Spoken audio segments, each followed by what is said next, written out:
All right, Catchweight update, everybody. Here with Coach Nathan Kitchen. Wants me to call him Nathan. I'm going to call him Nathan. Nathan, Yeah. Nathan, did you ever fight before? No, I had a couple of fights, and I just the anxiety before it just got to me. I could never handle the build up to the fight, which is good as a coach because you get that understanding. So you can sort of sit people down and say, I know exactly what you're going through. And when they find out that you was actually worse, it kind of settles them down a little bit. Right. Yeah, it's a shame because I was really good in the gym. I was like stupidly fit and half decent on the pads. Stupidly fit. I love that. Yeah, I was crazy fit. Yeah. Yeah. But I'd done a lot of fitness competitions and stuff. And yeah, it was a shame because I was kind of like a waste really, but I just didn't have that mentality to fight. I think when you have a fight and you're being told how powerful you are, right, and you kind of go in the first round and you totally underestimate how conditioned people are, and you go in and you're absolutely connecting and everything's going right. You just think, this guy I'm going to knock him out easily. And then when you don't get your own way and you come back after the first round and you're like, holy crap, man, now I'm in trouble. I've got nothing left. Right. Because, it's all done on sort of, because I didn't chuck myself in enough. I think if I had had 10, 20 fights and I would have settled and I may have become a really good fighter, but I just went like tits out in the first round and that's it. I was blown, and and then I started to get scared and so I was never really the cut out for the fighting. But even the fights that I won, I remember the referee holding my hand up and thinking, God, I just didn't enjoy this. This isn't me, and if you feel like that when you win, then it just wasn't going to happen for me. But I'm toying with the idea of getting back in April next year. I've just got a little itch. I mean, I'm going to be nearly 48 then, so it's like, shall I? But a guy fought recently on my last show, and he's a good friend of mine. He's like a head of security, and he's 52, and he just went in and done it. And I thought, wow, I really admire for that, and. Right. Yeah, I think I might give it a go. I'll see. Go ahead. Herschel Walker did it when he was 50 in MMA. You know what I mean? There's always some room to go. It's fighting. You know what I mean? It's not like football or rugby over there. You know what I mean? No. It's like I guess it's like everyone thinks you're going to be Bruce Lee, because you've run the martial arts club for 20 years. Oh yeah, he's not going to get touched, and truth be known, I'm going to get the hell beat out of me. I'm win or lose. So right. So we'll see.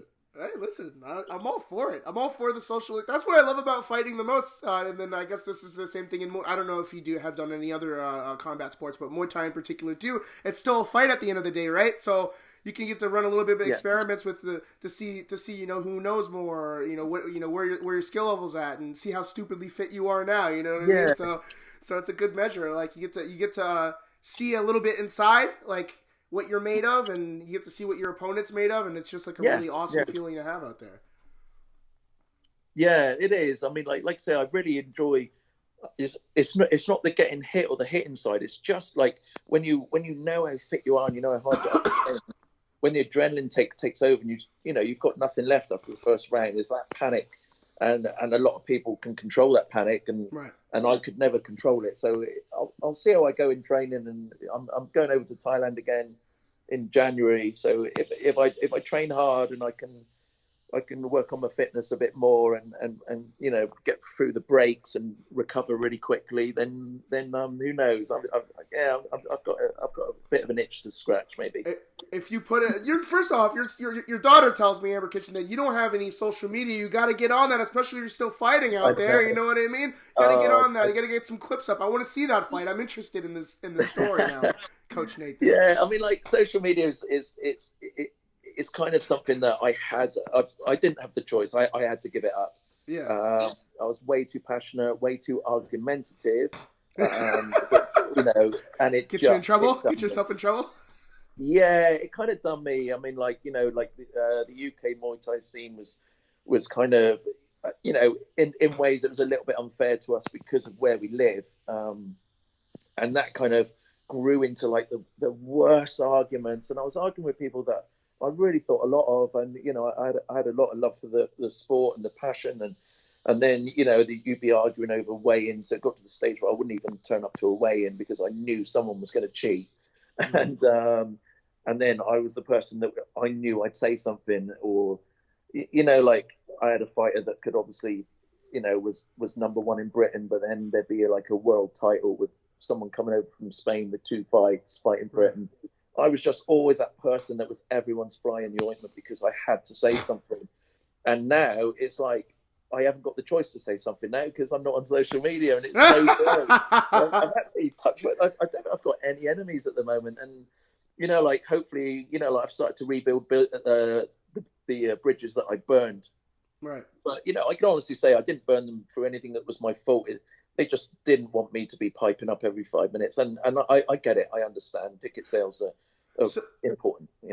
So I like that you touched on that because that's something I'd written on my notes. Something that I noticed about you in particular. I've seen some other things on YouTube, interviews with you on YouTube. I've seen some articles, and I've taken some pictures of articles of quotes. I'll go over those later. But let me give you a little before we get into that deeper because that is very interesting. I want to talk about it.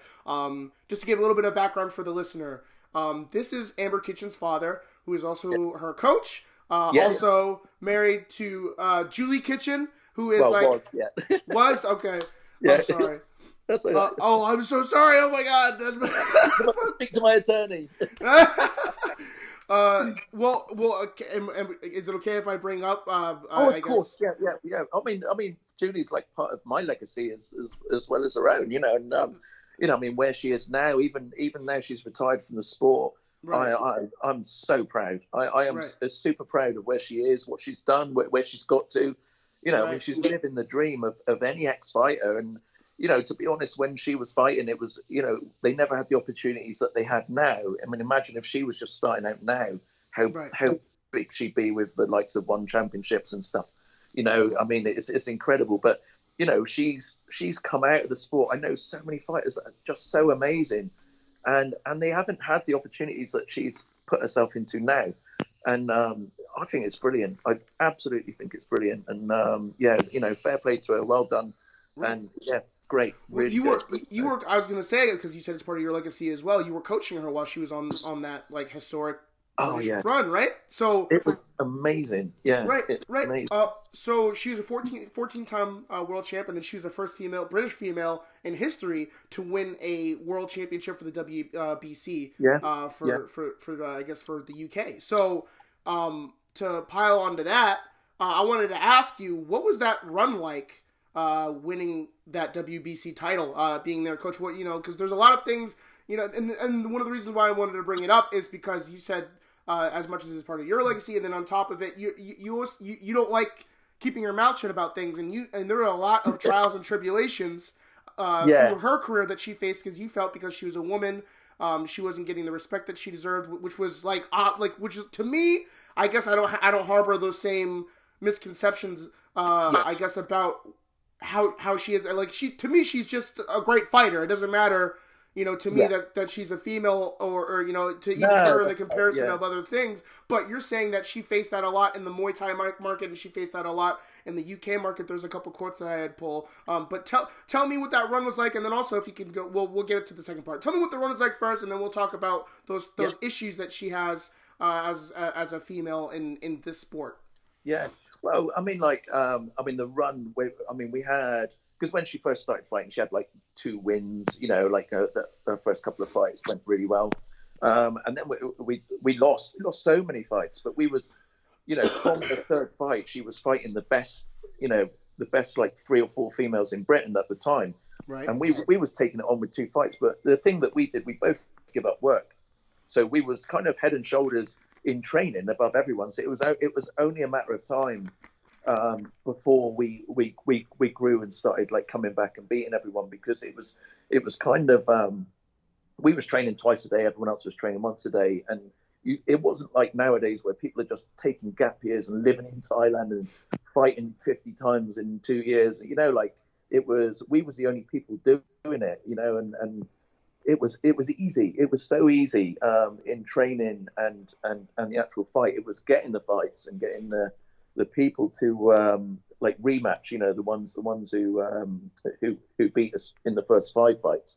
We wanted to go back and stamp that authority, and I think the only person who beat her twice was Nikki Carter from Kettle's Gym. She managed to get the win twice. I think fights 4 and 12. And you know, we obviously tried for another match because I truly believed in what Julie was doing, and she was a machine. I mean, you know, like mentally and physically a machine. And you know, I remember when we went to Jamaica to fight Jermaine Durandam, it was massive at the time in Muay Thai. Who's also fighting this weekend as well. Yeah. Oh, it's so nice to see her. I mean, that woman was, I think, out of all of Julie's 60 opponents, she was the one I got on with the best. She was so funny. And but real quick, I'm so sorry to cut you off. I don't know if you're like cupping the microphone at the bottom or something, but you're a little muffled. I'm the biggest technophobe ever. I'm so bad. Honestly. It's okay. It's a little muffled, so I want them to hear your voice. Make sure it's okay. Yeah, we're good now. We're good. Yeah. Jermaine was. I mean, like, obviously, we took the fight. It was a massive fight. It was in Jamaica on the first Champion of Champions, and literally the internet blew up straight away. You know, they're going home in an ambulance and all this sort of. Oh Jesus! It was really bad. I mean, she had just head kicked Angie Parr, and you know, Angie Parr was a fantastic fighter at the time. I interviewed her daughter. I interviewed Jazzy Parr last week. Oh, right. Yeah. There, that family are just fantastic. So great. I love them to bits. They're so cool. I mean, you know, Wayne Parr is you know, he's everyone's idol, isn't he? Really. He even came in and he waved a little because they were in. She was doing it live from Boone Shoe's gym, so she came in. So I get to talk to Amber Kitchen, Amber Kitchen's dad. I get to see John Wayne Parr's dad. I get to see Jazzy Parr. I'm doing all over the world. And the whole family of Muay Thai. Yeah, he's the only person that can ever beat me in a cheesy grin off. He is, isn't he? He's like, his whole face smiles when he smiles. He's a lovely guy. I've actually got footage of me and him having a press-up competition. Oh, yeah? And yeah. And it's on this camcorder, and I'm such a technophobe. I can't get it off this camcorder. It was a bit of fun, yeah. I mean, we always got on so well with the Pars. And I remember Jazzy and the young lad, you know, from they must have been like 8 and 4-year-old or something when they was in Jamaica. And I remember Jermaine, like, she was, I mean, we had to spend like 7 days in the same pool resort with them. So, but I mean, Julie was one of these, she was just incredible she didn't know anyone. So she probably wouldn't have even known Jermaine if she was sitting opposite her, knowing that she was fighting another week after. She was so oblivious. Amber's exactly the same. Don't know who anyone is. Yeah. And she's there sunbathing, and I remember just before the fight, I mean, I actually went into the toilets and cried because I was so scared. You know, like, this woman was incredible, wasn't she? At the time, Jermaine was the person who was a monster, you know, like, and she came up to us after the fight. I mean, she won the fight fair and square, and she came up to us after the fight and she said, "I've never been so scared in my life." I remember a mum coming up to me before the fight and saying, like, "If you don't throw elbows, we won't throw elbows." And I was like, no, we want. It was our first elbow fight, so we really wanted to have a go at the elbows. And I didn't realise. I thought it was just Jermaine, like, taking it easy on us, you know. But after the fight, she came up and she was so honest. She said, "I was standing poolside and, like, you was just so natural, and it scared the shit out of me." Like. Jermaine is so lovely, honestly. She's so funny. She is. She's so nice. And, you know, so it makes me a little unnerved by her a little bit because of her line of work.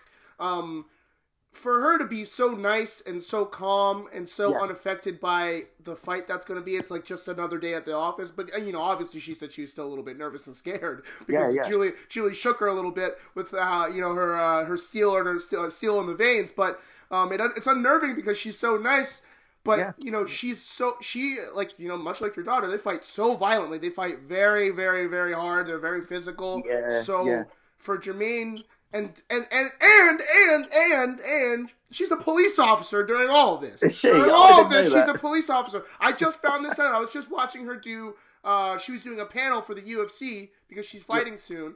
And She just fitted in there. She's like, yeah, or I'm sorry, Megan. She didn't even bring it up. Megan Olivia brought it up. She said, "Oh, you also happen to be a firefighter, not a firefighter. I'm sorry, a police officer during all this." And I'm like, how the hell does she balance all this? She's fighting at a world championship level. She's been fighting Muay Thai all of these years. Wow. Yeah, and she finds time to still be a police officer. I don't understand how all you fighters manage your time, and especially you included, because not only are you a coach, you're a father. You run a successful gym. It's renowned as one of the more successful gyms in the UK, especially for Muay Thai. That's just been what I've been reading. Obviously, I haven't been there before, but I'm a plasterer by trade as well. I work in the building trade as well. Like, so it's quite tough. Like, yeah. You do it all. That's phenomenal. I try. I just to double on the difficulties, I guess, for Julia Kitchen's career. Although she overcame it, right? She overcame it, and she was successful. Yeah.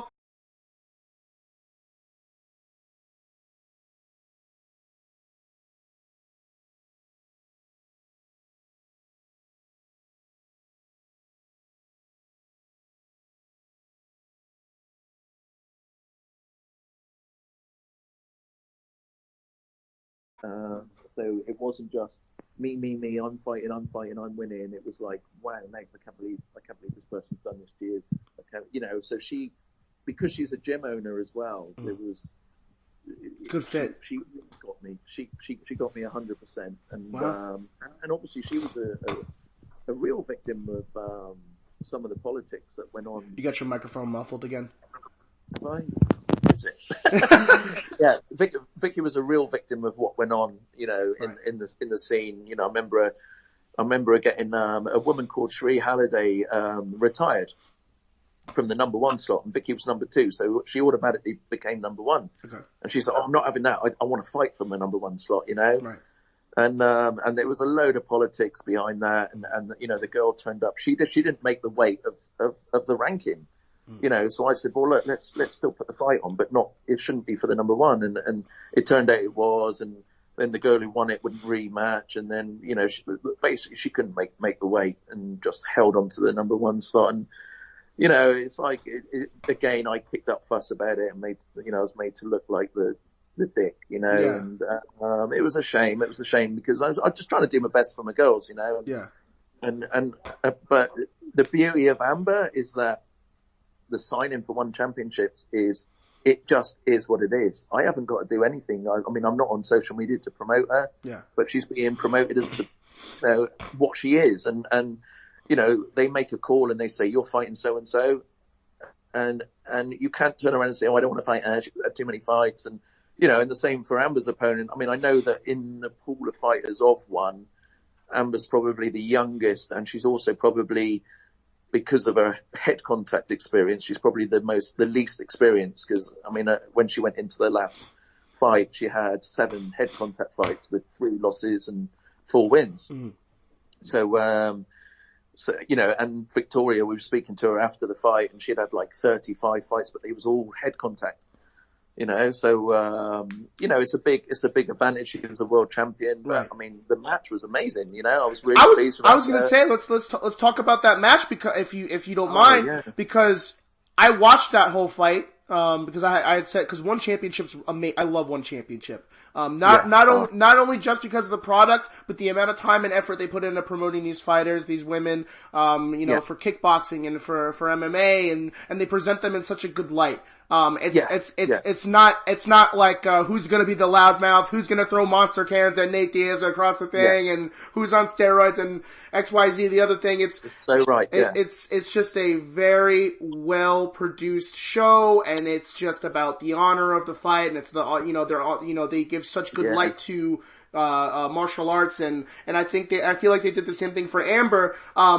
But having, back to my point, is One Championship, I think almost all their content is free, available on their application that they have. At least it is in America. I had set a reminder for that, so I watched that fight live, and it was back and forth for the first couple rounds, and then, obviously she got away from it a little bit, but for her first fight, for someone who was like, I felt like she was as good as she was, and even talking to Amber after the fact, and even talking to you, and even hearing things, through interviews from Julie, she does suffer a little bit from that anxiety and how to deal with it a little bit. Yeah. It seems to be, it's interesting to see, like, you say that you suffered from that, and then Julie said she was a little bit introverted, and she wasn't as outgoing, outside of academics and fighting. Yeah, no, Julie was very, very quiet. Very quiet, and then, it spills over to Amber's, behavior a little bit too. Like, she's coming up, and even talking with you, it sounds like she's dealing with it better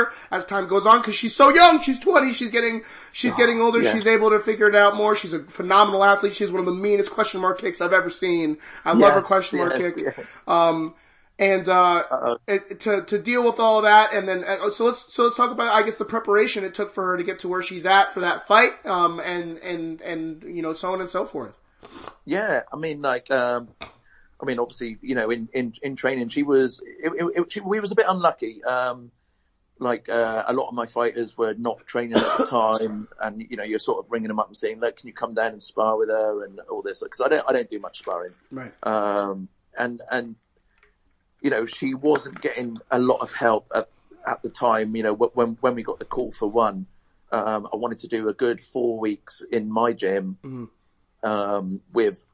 I got a lad called Josh Siddle at the moment. Oh my God, he's just got it. He's just got it, and I'll be looking to put him, somewhere on a really big platform. And a young lad called Eden Regan, and they're coming along really well. And I wanted them in every day to help Amber, and they wasn't fighting at the time. They wasn't training at the time. And, I understand people have got to have a break and stuff. So it didn't work out time-wise for her very well.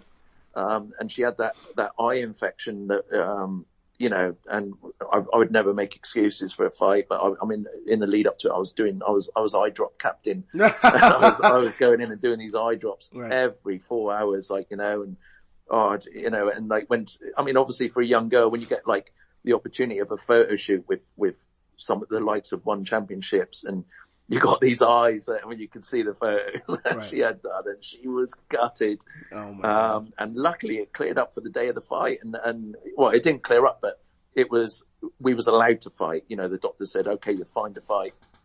And we loved it. To walk into a changing rooms, and you usually sort of say, oh, well, see if we can find a space to drop your bags and do a bit of pad work, when no one else, and you just walk in and there's 5 chairs, big photo of Amber up. This is her space. This is her water. This is her thing. Your wraps are being done for you. Oh my God, it was amazing. Everything they do, and you touched it on the right thing.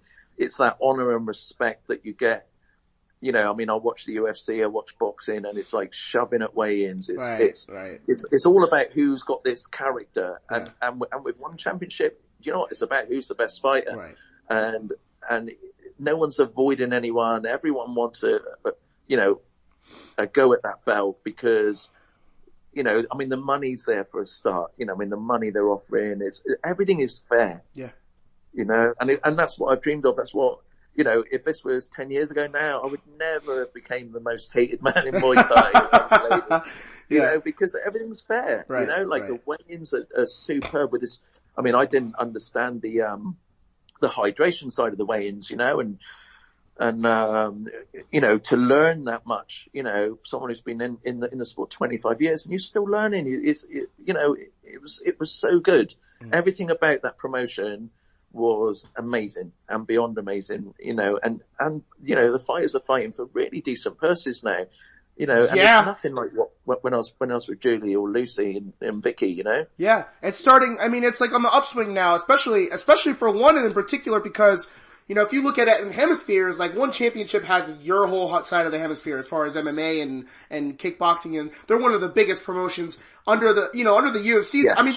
They might even put up better numbers than the UFC if you really think about it. Yeah, because it's Asia, isn't it? Yeah. I think they do. And just in terms of just sheer volume of where they're reaching, Singapore, China, Japan, Europe, Australia, all Yeah. these places. They have locked and from what I hear from, especially, from Amber and from other people that I've seen talk about One Championship, they've been very aggressive recently in trying to get, I guess, making English and, an American market bigger. So they've gone out and they've gotten women like Amber Kitchen. They've gotten guys like Eddie Alvarez and Demetrius Johnson and all these big name guys so they can build that market, and they're doing a phenomenal job. But even aside from that, I hear, there's flyers everywhere in Singapore for One Championship, and they do a very good job at social media. So they are quite the machine. They are quite the machine. They do, and it's like it's like a community now. Right. They've done it in such a respectful way. I mean, I love the UFC. I like the fights. Yeah. But I just don't like the disrespect, the mouthing beforehand and the shoving it. I cannot stand shoving at weigh-ins. I just think I love it because I grew up on Jerry Springer and Maury, so I don't know if they have those things there. So this is like Jerry Springer times 10. It's no longer just a bunch of, just dumb people who are just up there who don't know how to fight. It's the most dangerous people in the world, and they're talking about each other's mothers and they're shoving each other. I appreciate both. I love that exists because it's just like, why? It's entertainment. I don't really watch cable or TV or anything like that, so this is like the best thing for me. Yeah. But I do appreciate having women like Amber Kitchen on and hearing her side and hearing how she approaches the fight. And also those people, women like Durand to me. Like, I appreciate women like that. Holly Holm. I appreciate Holly Holmes. Amanda Nunes, or Nunes rather. Yeah. All these women who are not going to be super abrasive and, are very about their craft, and it doesn't matter what you say to them, you're not going to get them off kilter. They're going to show up and they're going to fight exactly how they're going to fight. You're not going to bring them out of character. But I do appreciate a Conor McGregor as much as the next guy. You know what I mean? Like if you're good at it, you're good at it. And even like the ones that are bad at it, I'm starting to enjoy, like Colby Covington and Henry Cejudo and all these other guys. As a coach, who does, you don't like taking shit. You don't like seeing unfairness happen. Yeah. How do you respond? Do you have fighters that are just in your past who like to talk, or how do you deal with people who are disrespectful to your fighters? Because I know you're very outspoken. How does that affect the way you coach? I'm pretty good. If I'm coaching a fighter, if I'm cornering a fighter and their opponent kind of hits after the bell or something like that, I still get a little bit, hey, what the hell are you doing? Kind of thing. But I'm just basically too old to even argue with people now. I mean, I had I think I've had like a 10-year break. I mean, this is the first interview I've done in like 8 years. Wow. So I was really nervous about this. And like I'd done a show I'd done a really successful event on Sunday, just gone. And, people saying like, why don't you get in the ring and have your photograph taken when your fighters win? And I'm just like, it's just not me. Right. I can't do that anymore. And, I mean, it's part of, I had a severe depression, like suicidal depression, for the last sort of, 10 years, maybe. I've been on, pills and suffering really bad. But, the last 4 or 5 months is, that's why I kind of jumped on this today. And if you had asked me a year ago, there's no way I would have spoken on camera. Right. No way. And I'm feeling good about myself at the moment. And like I say, I'm building bridges, and we went up to London. I had 3 fighters on in London recently, and it was like I hadn't seen any of the scene for so long, and I don't know who the upcoming fighters are. The only upcoming fighter I know is who I have been watching is Jonathan Haggerty, who I really like. I've seen a couple of things for him on One Championship. Oh my God, he's got a mean front kick. He's got a mean front kick and teep. And I love his humble side. Yes. Just everything about the guy is what I like to see. And I'm really hoping that Amber can be that female Jonathan Haggerty. That's who I would like her to have him as a role model, because he's really doing it. I just, I mean, he's like a Thai. He's highly skilled, but he's got no ego whatsoever. And I just can't see him changing. I mean, he's a young lad, but I just can't see him changing. It's like it's been installed in him. And I like the way Amber's that same person. If she can shake this anxiety, because I mean, on the last fight in one, I think it was like 10 minutes before the fight. Oh my God, she was gone. You know, she was crying. It came over her. I had to get Vicky on the phone to her. And, you know, it was horrible to see someone that nervous. I mean, everyone gets nervous before a fight, but it was a breakdown, you know, and then I remember, you know, like following her into the ring, and next minute she's like high-fiving all these people. Yeah, I was gonna say, you know, like when she walked out there, you see her warming up, and she looks clean, and you don't see a tear on the face. She looks happy, she's smiling, she's waving at the crowd. So it's even crazier to hear all the behind-the-scenes talk, and she's having a meltdown 10 minutes before, and she's able to go out there and still perform like that. Unbelievable. Think about what she's gonna be like when she's right. Go ahead. You know, I was having my own meltdown in the corner. Yeah. You know, obviously, first and foremost, I don't want to see the girl get hurt. Right. You know, like, because Dad takes over then, and I don't want that. Right. But I think, you know, I mean, the fight was so good and it was so well matched because I obviously knew we was up against it because we're fighting a world champion, and you know, and at the end of the fight, and it was like, you know, it could have been a draw. I mean, one championships don't do draws. But Victoria's body language in the ring was very, very good. She kind of made Amber look like the weaker fighter, even though it was kind of kicks against punches and fairly even in the knees. And, you know, it was a very, very exciting fight. The pace we set was really, really good. Yes. And Victoria matched that, which shows she was fit. And her and her boyfriend was a really lovely couple. And you know, I mean, I'm hoping it was that close that they might get a rematch on it. I would love to see that rematch because I feel like she got on Amber that first round, but Amber fired back with a vengeance that second round. She was really putting out the output on her. I was very surprised. Yeah. Ooh, go ahead. I'm sorry. I've lost you. Oh, I got you again. All right, good.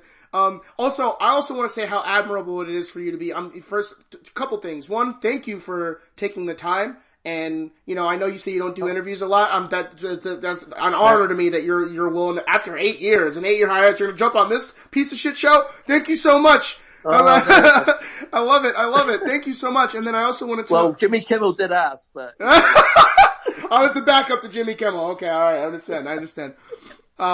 And then, you know, as someone who also struggles with similar issues that you brought up before, as far as depression goes, and having that history in my family, I know how hard that is to deal and balance your regular life and your job and all this stuff. It absolutely sucks. It's awful. I just want to say how admirable it is that you're able to coach and still all of these wonderful things and still find the strength to be around with us. And you know, I appreciate you and thank you for everything that you've done. Oh, thank you. Yeah. No problem, man. No problem.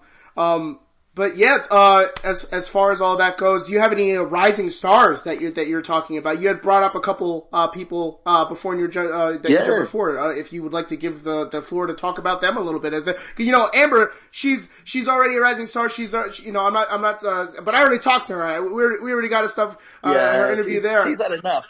She's had enough. Enough of Amber. No, I'd love to have her back on whenever she's got another fight coming on. She was a very, very awesome interview. But I also want to give the spotlight to your gym because your gym was started Touchgloves. Your gym is Touchgloves, correct?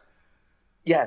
That started in 2001 or 2002. I'm not 100% sure. 2002. Yeah. I mean, it was the name was like it's the last respectful thing you do before you fight. So and I kind of like that. Everyone said it first. Oh, I don't like that name, but I like it.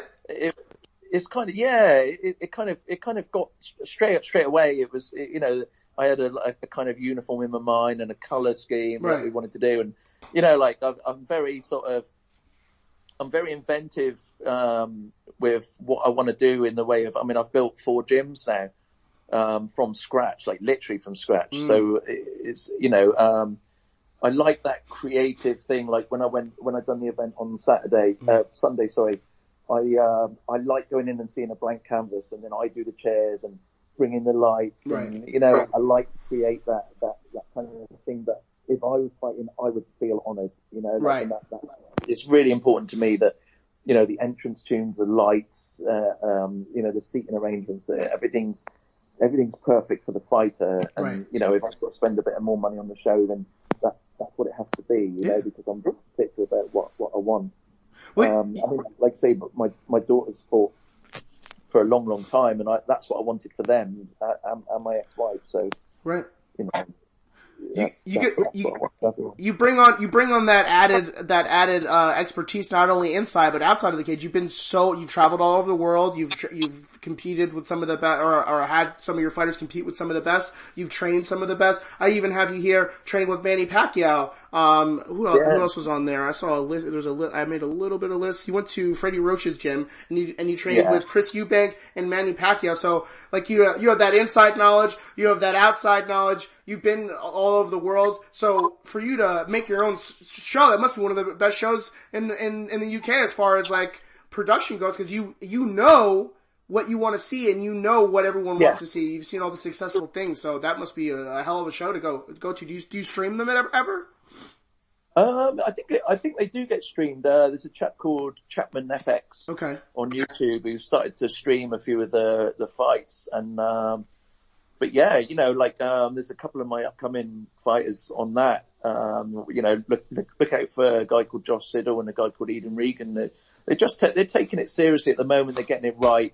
We had a WBC main event that was on there. My guy was more of a K1 fighter, so it was his first like elbow fight. But they had a cracking fight at the end there of the show. But the lad he fought was a clincher. He's amazing.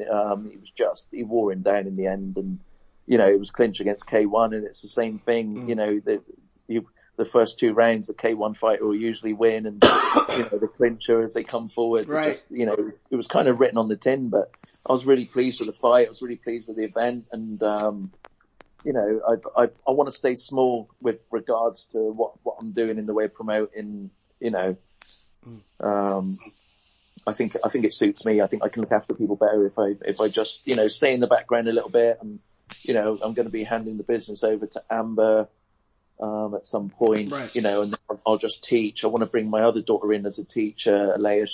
She's a really fantastic teacher. She's teaching the kids, and that's amazing. I mean, when she was fighting, she was amazing. You know, it was very Lumpini and Raja. It was very like Amber was the Lumpini fighter that come forward and need, and Alea was this like really technical, clever fighter that used to catch and counter, and you know, so you had these two totally opposite fighters training together all the time, and it was, you know, it was a good scene. That's it was awesome. a good scene.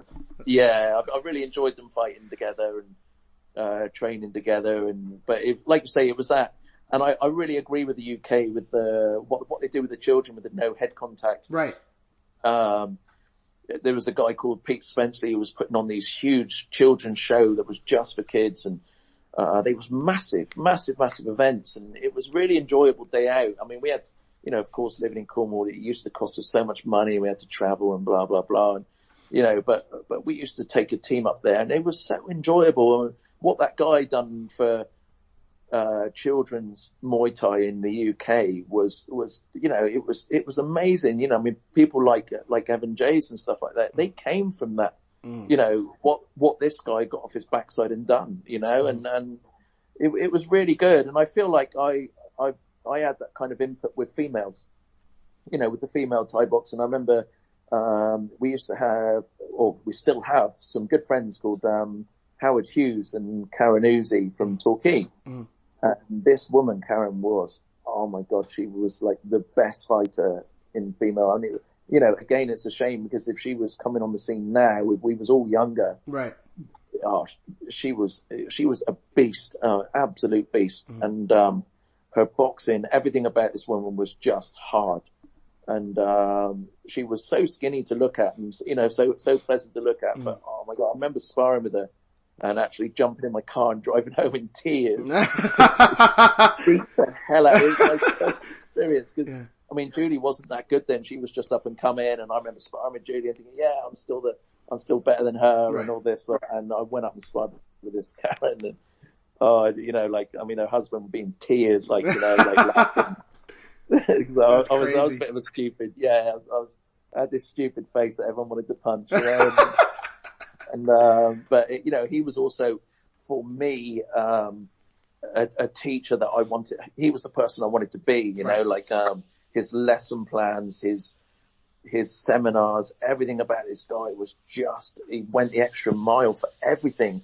And I think Julie took a lot from Karen and wanted to be Karen, and I think I took a lot from Howard and wanted to be Howard. Right. And so you kind of had these two role models for us. And it was a massive benchmark for us. And, you know, Julie went on to just conquer the world. And you know, I still don't think I'm as good a teacher as Howard, but I like to think, as a coach, I like to think I'm a good coach. I like to think so too. I mean, like your daughter's doing so great, and Julie was doing very great too under your coaching as well. So don't show yourself too short. All right, you're doing very good. You're doing very well for yourself. I also wanted to ask, in regards to your rising stars, do they find you or do you find them? How does this process work? Do they just come to your gym because you have one of the more renowned gyms in the UK and they hear about it word of mouth, or you see guys, you're like, I think that guy can do very well? I'm really good at spotting them. They usually come to the gym because of the word of mouth. I mean, we got a lot of visitors from across the globe, really. Like if they come to Cornwall, they kind of seek us out, which is really good, because I mean, right now at this moment in time, we're in a really shitty back garage. You know, like it's not the best place. I could only fit like 25 people in, so I can't perform the lessons that I really want to do. You know, like if I had more space, I've literally, like, I'm teaching from a corner. I'm like, no, over there. You're dropping your guards right over there in the corner. You know, like, I can't, if I attempted to walk across and teach someone, I would be kicked so many times on the way. It'd be like running the gauntlet.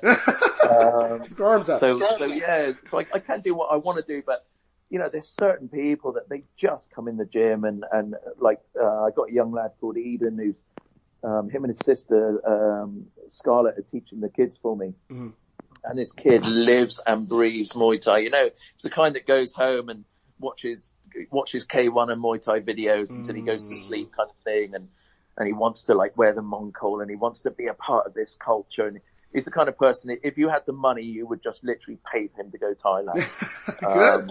Just so he could see the culture. Yeah. I mean, his uncle and auntie, fight in Australia, or used to fight in Australia. So he's really into it. You know, he's ringing them up all the time. He's just a fantastic kid. And, I've got a lot of time for him. He's got that something special. And there's, as of yet, touch wood, there's no ego at all with this kid. And another one, Josh Siddle, he's really quiet. You get him in the ring and he just turns into this monster. And, but he's more K1. He's not into the Muay Thai side of it. But, you know, I'm hoping that he can go down maybe the infusion route, or, you know, something like that. But I mean, these guys have Eden's had 3 fights and Josh's had like 5 fights. So there's nothing's, you know, serious yet. But, you know, I'm concentrating on Amber at the moment, and, hopefully I'll, you know, be a really big part of this thing she's got going with One. And, I get to travel again, which is, you know, is super nice. I've really loved that side of it.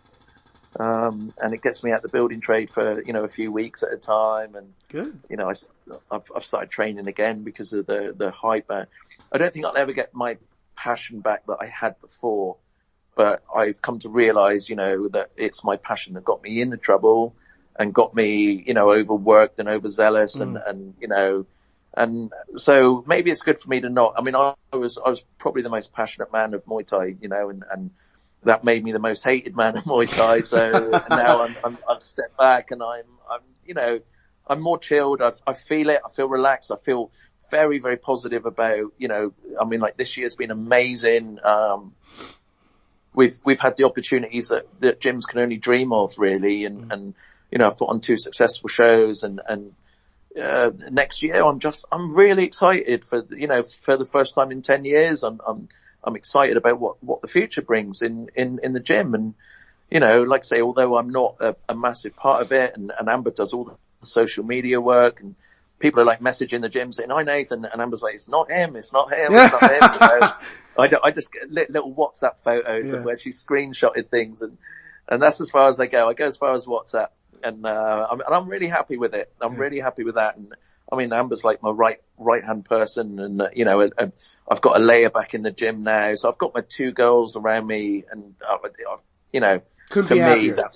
I couldn't be happier. That's Could great. not be happier That's at the moment. great. Yeah. You know, a lot of people, you know, aside from, I guess, whatever they struggle with, like, inside, the bigger thing is, like, struggling with, like, life, right? Like, struggling with, like, what you want to do for a living, what you're gonna do. You know, it's really refreshing and it's really good to see a good family, you know, come together for one common purpose, one common goal, and do what you guys want to do. Like, you guys get to do what you want to do. You guys want to be involved in this world of fighting, and you've carved out this massive niche for yourselves where you can ensure that. And you know, who knows? Well, you know, Amber's just starting off. Who knows where this is going to lead? You know, like this could lead. The opportunities are endless for her and your business. And I hope your business gets even more successful than it already is. And you're able and you're able to branch out and do the things that you guys want to do. And you said you built 4 gyms. You have four gyms. I've designed 4 gyms, but I've managed to lose them all.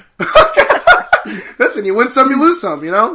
But, I mean, I can honestly say I've not lost the gym through any fault of my own. So, you know, like, I can hold my head up. And, that's good. You know, I can hold my head high. I've never shit on anyone. I've never ripped anyone off. You know, and I think that's, you know, if I've got good morals in that respect. You know, like I don't care how great the gym is or whatever. I mean, like I say, at the moment, it's hard to call the gym great because it's so small. But the people I've got in that gym at the moment, the student base I've got at the moment, are just the best. They are family. It's everything about the atmosphere in that gym. I had someone who came in because I do a lot of work with mental health. And, you know, these people are too scared to come in. I've got to go and meet them at the train station and walk them down to the gym, and give them like private sessions for like 4 or 5 sessions. And then they get, 3 months paid for. And I give them a month free. So they've kind of got this evening thing that they can come in and be a part of something and have a hobby and have a social life again, but they're so petrified. And I had one that came in and she said, after an hour, I said, "Are you okay?" I said, "Because, you know, I know this is big for you." And she said, "I've made 20 friends in an hour." And that to me was better than any fight. It was so nice to hear. And that's why I'm going to give the business over, because that's what I need to be doing. That's my calling now. You know, I'll always be there for the fighters. I'll always, you know, I want to continue to promote shows locally, to raise the awareness of Muay Thai, because where I live is rugby. Right. And it's a shame because, you know, you could have the local rugby team playing against someone 10 mile up the road, and you could have Amber fighting in Vietnam against the Russian world champion, and it's not as important. And I'm never going to get that across, and I've realised that now, the same as I'm never going to take on the politics of UK Muay Thai. Never say never. I feel like women's MMA and women's kickboxing and Muay Thai is like on a very meteoric rise as far as like at least attracting more female attention. I was just talking about this with Jasmine Parr, who was telling me her you know, for John Wayne Parr says, "Man, this is crazy, because like 15 years ago, a woman wouldn't have even stepped inside the ring. 20 years ago, and that's not too long ago, you know what I mean? That's one life cycle after Amber's been alive, you know, like it's been way different, way more, but obviously there's still way more issues than there is for men's MMA and men's Muay Thai because of that stigma attached to it. But I feel like as someone who's a fan of combat sports, you know, I know that the skill level for women is as good, if not better, than men, than a lot of male fights. And then on top of it, it's entertaining. It's not like it's boring. I love watching fighting. So if the fight's good, the fight's good. I don't care who's going to be in there. Yeah, I totally agree. Yeah. So you know, that's so admirable that you're willing to go out there and work with people who need this help, especially where you're balancing all this crazy stuff all over the place. You're still figuring out the time to go out there and help your community, and I feel like that's what's going to be. I mean, like, the legacy. Because being through it myself, they can, you know, I can relate to them and they can relate to me, and you know, it's I just find it so easy. I find it so easy to make people buzz and to make people feel part of something. And, you know, like they come into the gym and they're crying and they've had such a bad week, and they leave the gym and they're like, I'm going home to mow the grass, I'm going home to the car, and they're so motivated, and you're like, wow, I did this in an hour. People don't understand when you this suffer. in an hour. Right.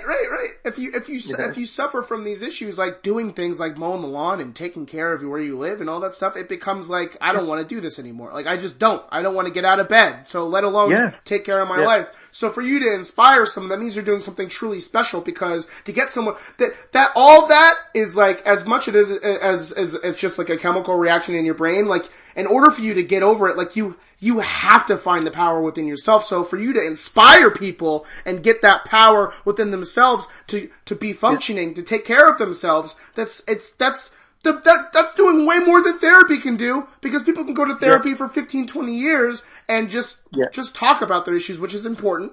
But getting that direct, I guess, direct reaction from just a couple times with you, that's so beneficial. That's so beneficial. Yeah. And if you make people feel good about yourself, and like it's just something about, I mean, like Muay Thai in general anyway is a buzz. It's the kind of thing that within an hour you can basically punch, kick, knee and elbow. And an hour's teaching, you can get a flow on the pads, and then you can see them shine. And they say, I go home, I'm staring at the ceiling because all I'm thinking about is which way to put my feet here. Right. And it's so nice to hear, and it kind of takes me back. I mean, I know when I first started putting Julie onto big shows and stuff, and I used to say to them, like, oh, we'll fight for free if you put us on the poster, or we'll fight for free if you put a title on it, or and we used to travel up, and it was when I'm doing something for someone else, I'm in my element. Like I shine, I'm not into doing anything for me. And I'm not going to change. I'm too old for that. I have my trip. You look so, how old? You said you're 40, 45, you said? 47 at the moment, yeah. 47? Yeah. But I'm you look young. Yeah, thank you very much. You look very young. It's because I got a hat on. My dad's got a similar hat. He wears the same thing all over the time. My dad is turning 50 soon, so I guess it shaves off 10 years when you put the hat on. Yeah, I've always got a hat on. Good. So I wanted to ask one more question before I let you go. Do you find it?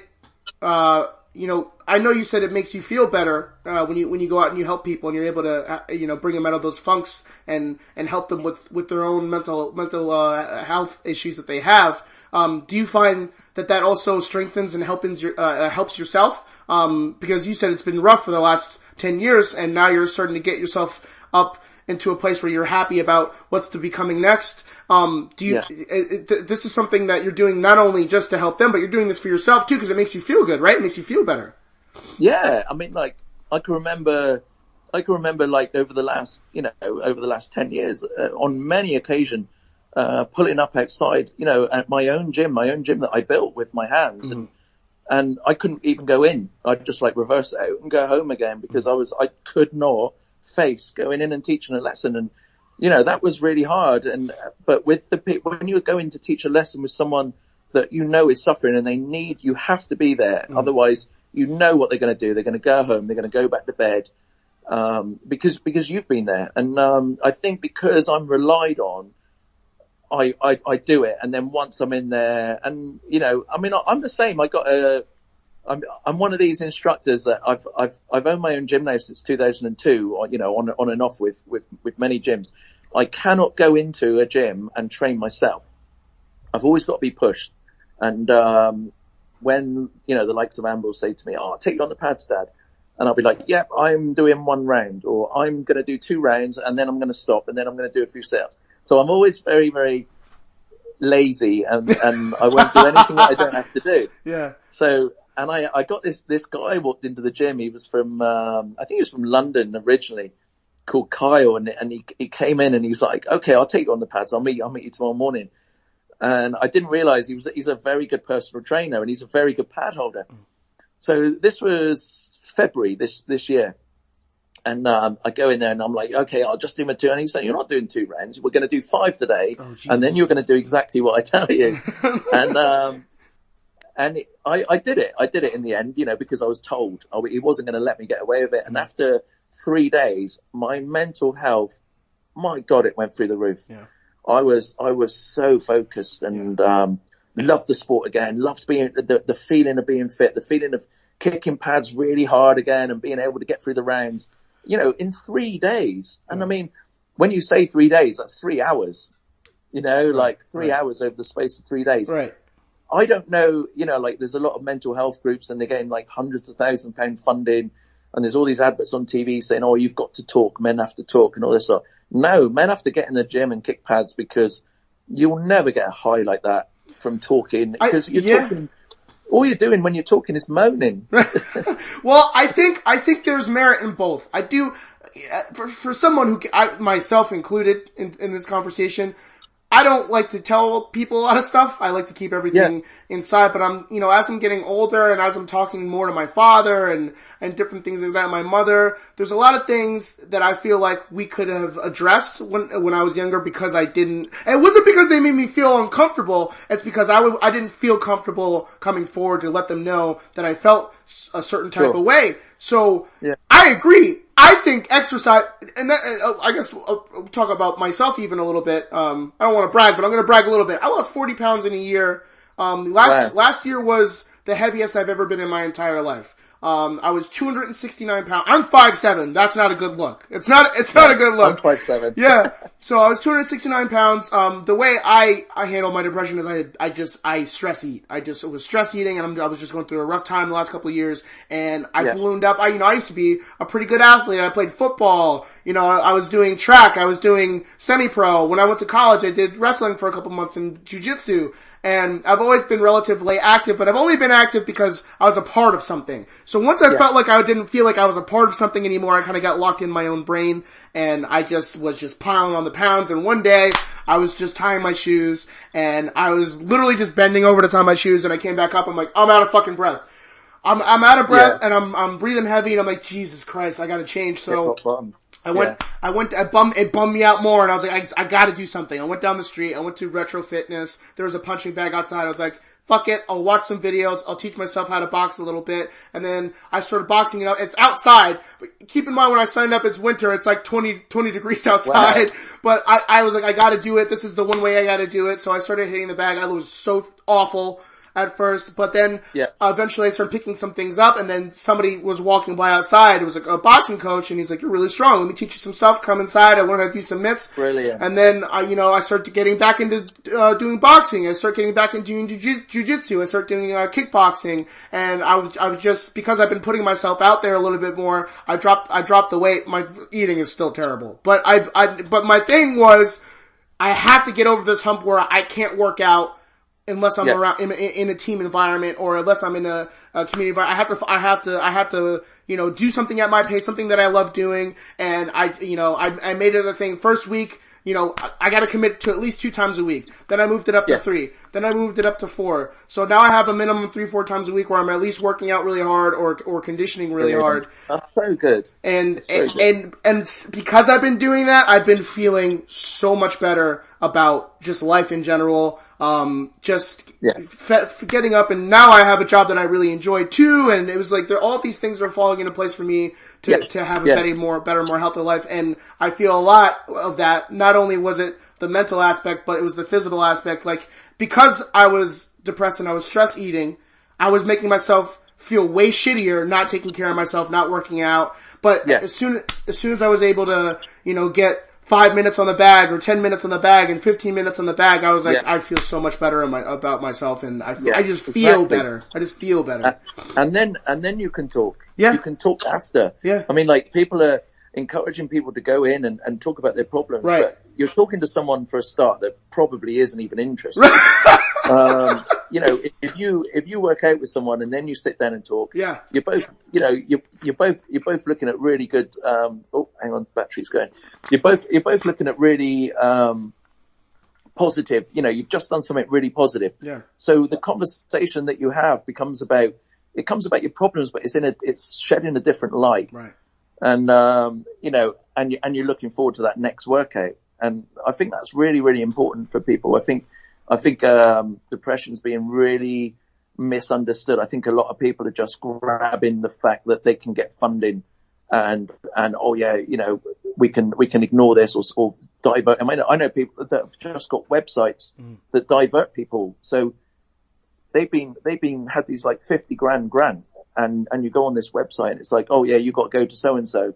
There's nothing we can do to help you, but you've got to go here. And it's like, well, what did you get paid for? Right.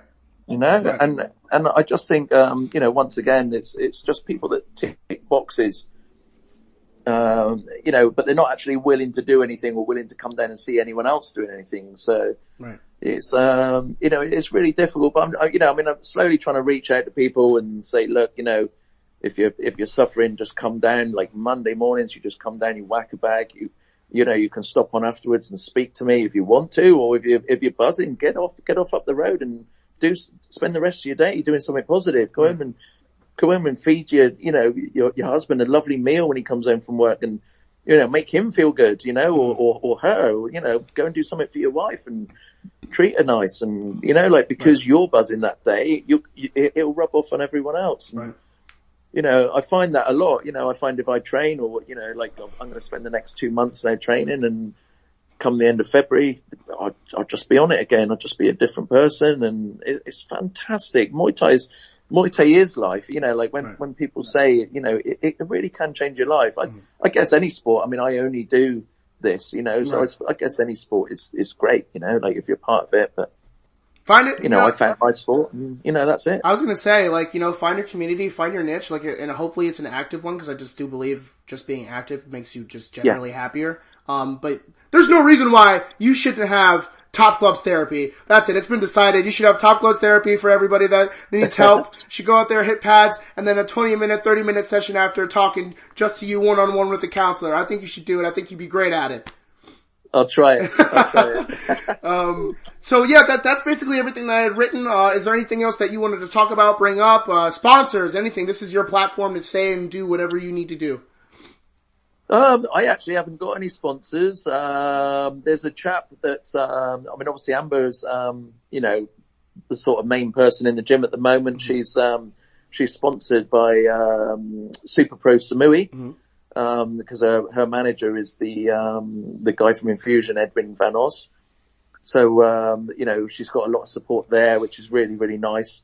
I'd love for her to get like a financial sponsor that could enable her to give up work, so she can, obviously, imagine her now training 3 times a day as an athlete. I mean, God, she would just be, and she's got a good 5 years before she even gets to the top, really. Right. Like realistically, I mean, at 25, she's going to be a woman, and the strength's going to come, and if we can keep that weight down and keep it in the same category, she's going to take the world by storm. She's sensational. Right. So yeah, I mean, there's a chap who's been supporting me.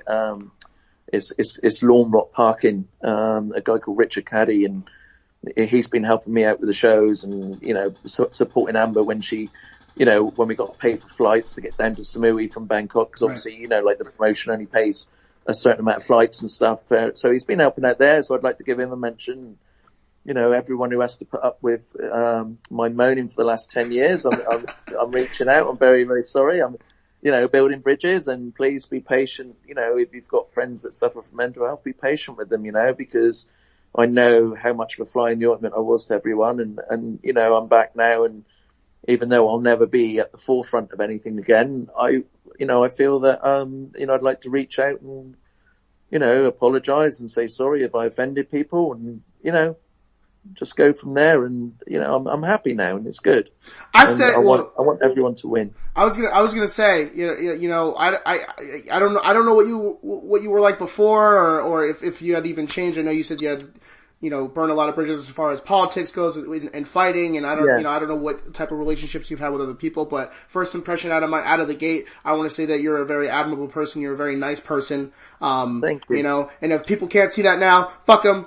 You don't need that type of negativity in your life right now. You're heading on a positive path. You should be very proud of the accomplishments that you have, especially, the way your daughters have turned out. Obviously they look to you and they love you, as a father figure. There's a lot of people out there, especially in America. There's the issue in America where people don't have like a father figure or a strong male role model in their lives, and that, you know, you are super important to them. And even past that, you're even assuming a father figure or a positive role model inside your gym to the people that see you as many times as they do to come and train under you. So that you're a valuable piece of your community, man. You're a shining star. You're a shining star. Thank you. That means a lot. Thank you.